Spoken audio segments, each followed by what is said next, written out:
Son məsləhətlərimi verim. Baxın uşaqlar, ilk öncəliklə baxın, ilk öncəliklə imtahana yaxınlaşdıqca, yəni artıq fiziki olaraq imtahana gediriksə, həyəcanı özümüzdən uzaqlaşdırmalıyıq.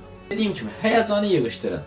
Həyəcanı yığışdırmaq üçün iki üsul var. Birincisi, imtahanın son olmadığını, yəni həyatın sonu olmadığını dərk edin. Yəni bu imtahan sadəcə bir mərhələdir. İkincisi də ki, yanınıza su götürün. Adi bildiyimiz su.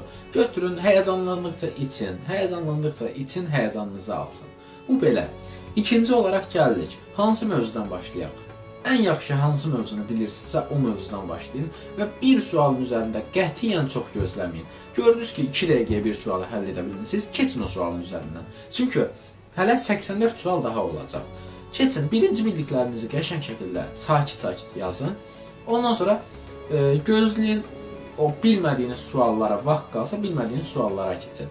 Sonra bildiyiniz, tam əmin olduğunuz sualları yazdıktan sonra imkan varsa o sualları köçürdün cavab kağızına. Çünki çox az hallarda olur ki, bir şagird belə, mən özüm belə, məsələn demək olar ki, Azərbaycan dilinin çıxmaq şərtindən bütün fənləri 100%-ə yaxın yazmışdım.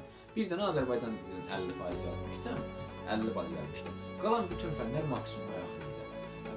Mən kimi bir şagird belə məsələn o vaxtı qayıdıb suallara yenidən baxa bilmişdim. Ona görə elə imkan varsa, gördünüz ki, bildiyiniz sualları aradan çıxartdınız, yazın cavab kitabçasına aradan çıxsın. Bu belə. Həyəcanlanmayın, çünki həyəcanlanmayın.